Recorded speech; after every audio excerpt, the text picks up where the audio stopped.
श्री गणेशाय नमः। ओम गजाननं भूतगणादिसेवितं कपित्थजम्बूफलचारुभक्षणम् उमासुतं शोकविनाशकारकं नमामि विघ्नेश्वरपादपङ्कजम्। ओम अच्युताय नमः। ओम अनंताय नमः। ओम गोविंदाय नमः। सर्वे गीता प्रेमियों को सादर प्रणाम के साथ जय श्री कृष्ण। अध्याय 2 सांख्य योग, श्लोक क्रमांक 14। मात्रा स्पर्शास्तु कौन्तेय शीतोष्ण सुख दुःखदाः आगमापायिनो नित्यास्तांस्ति तिक्षस्व भारत। अभी इसका भाषांतर देख लिए। हे कुंती नंदन, इंद्रियों के विषय जड़ पदार्थ तो शीत यानी कि अनुकूलता और उष्ण यानी कि प्रतिकूलता के द्वारा सुख और दुख देने वाले हैं तथा आने जाने वाले और अनित्य है। हे भरतवंशोद्भव अर्जुन, उनको तुम सहन करो।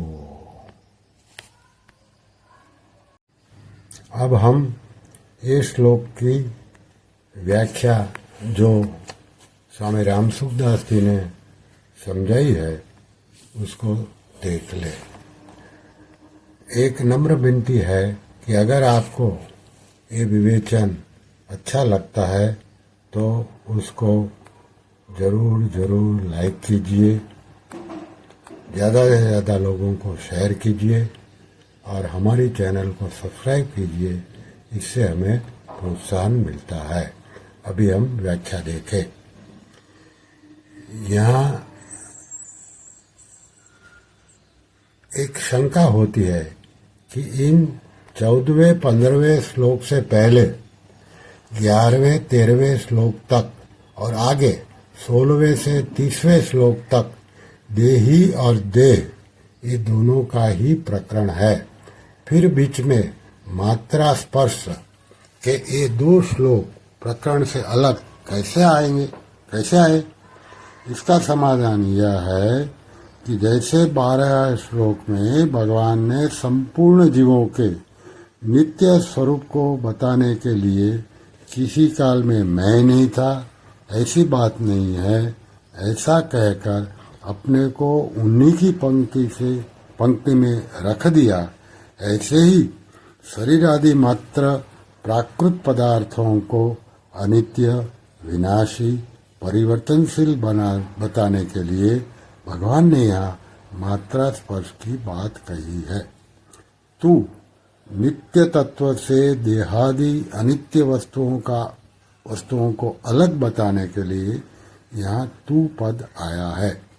मात्रा स्पर्शाः, जिनसे मापतौल होता है अर्थात जिनसे ज्ञान होता है, उन ज्ञान के साधन इंद्रियों और अंतःकरण का नाम मात्रा है। मात्रा से अर्थात इंद्रियों और अंतःकरण से जिनका संयोग होता है उसका नाम स्पर्श है। अतः इंद्रियों और अंतःकरण से जिनका ज्ञान होता है ऐसे सृष्टि के मात्र पदार्थ मात्रा स्पर्शाः हैं। यहाँ मात्रा स्पर्शाः पद से केवल पदार्थ ही क्यों लिए जाए? पदार्थों का संबंध क्यों न लिया जाए? अगर हम यहाँ मात्रा स्पर्शाः पद से केवल पदार्थों का संबंध ही ले तो उस संबंध को आगमापीयनः यानी कि आने जाने वाला नहीं कह सकते, क्योंकि संबंध की स्वीकृति केवल अंतःकरण में न होकर स्वयं में यानी कि अहम में होती है। स्वयं नित्य है, इसलिए उसमें जो स्वीकृति हो जाती है वह भी नित्य जैसी ही हो जाती है, स्वयं जब तक उस स्वीकृति को नहीं छोड़ता तब तक वह स्वीकृति ज्यों की त्यों बनी रहती है। अर्थात पदार्थों का वियोग होने पर भी, पदार्थों के न रहने पर भी उन पदार्थों का संबंध बना रहता है। जैसे कोई स्त्री विधवा होगी,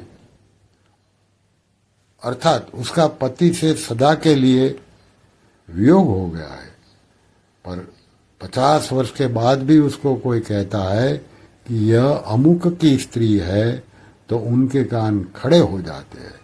इससे सिद्ध हुआ कि संबंधी यानी कि पति के न रहने पर भी उसके साथ माना हुआ संबंध सदा बना रहता है।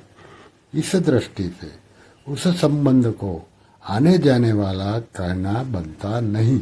अतः यहाँ मात्रा स्पर्शः पद से पदार्थों का संबंध न लेकर मात्र पदार्थ लिए गए हैं। शीतोष्ण सुख दुखदाः, यहाँ शीत और उष्ण शब्द अनुकूलता और प्रतिकूलता के वाचक है। अगर इनका अर्थ सर्दी और गर्मी लिया जाए तो ये केवल त्वगिंद्रिय त्वचा के विषय हो जाएंगे, जो कि एक देशीय है। अतः शीत का अर्थ अनुकूलता और उष्ण का अर्थ प्रतिकूलता लेना ही ठीक मालूम देता है।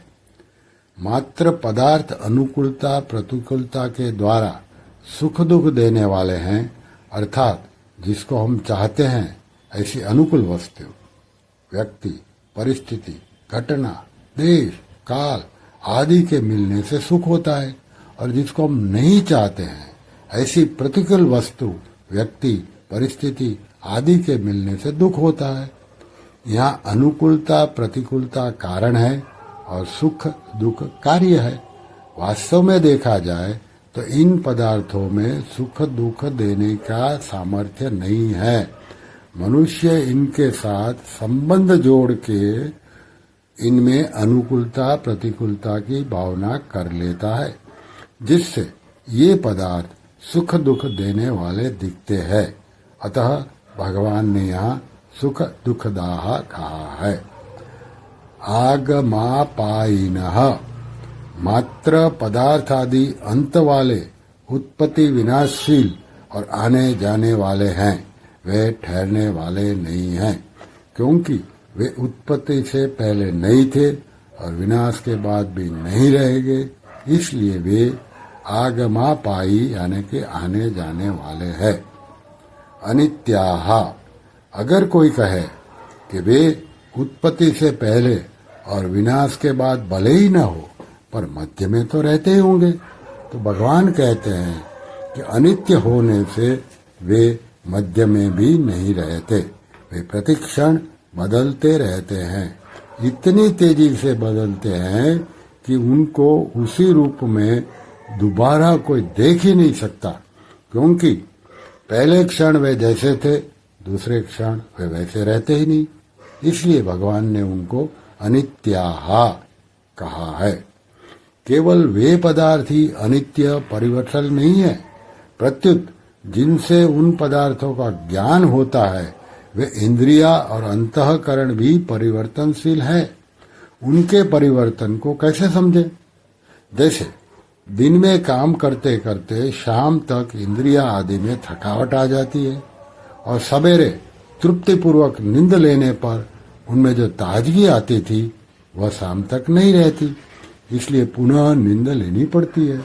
इसलिए इंद्रियों की थकावट और ताजगी का अनुभव होता है। जैसे जागृत अवस्था में प्रतिक्षण थकावट आती रहती है, ऐसे ही नींद में प्रतिक्षण ताजगी आती रहती है। इससे सिद्ध होता है कि इंद्रियों आदि में प्रतिकूल परिवर्तन होता रहा है। यहाँ मात्र पदार्थों को स्थूल रूप से आगमापायिनः और सूक्ष्म रूप से अनित्याः कहा गया है। इनको अनित्य से भी सूक्ष्म बताने के लिए आगे 16वें श्लोक में इनको असत कहेंगे, और पहले जिसको नित्य तत्व का वर्णन हुआ है उसको सत कहेंगे। तांस्ति तिक्षस्व। ये जितने मात्रा स्पर्श अर्थात इंद्रियों के विषय है उनके सामने आने पर यह अनुकूल है और यह प्रतिकूल है, ऐसा ज्ञान होना दोषी नहीं है। प्रत्युत उनको लेकर अंतःकरण में राग द्वेष हर्ष शोक आदि विकार पैदा होना ही दोषी है। अतः अनुकूलता प्रतिकूलता का ज्ञान होने पर भी राग द्वेषादि विकारों को पैदा न होने देना अर्थात मात्रा स्पर्शों में निर्विकार रहना ही उनको सहना है। इस सहने को ही भगवान ने तितिक्षस्व कहा है। दूसरा भाव यह है कि शरीर इंद्रिया अंतःकरण आदि की क्रियाओं का अवस्थाओं का आरंभ और अंत होता है तथा उनका भाव और अभाव होता है।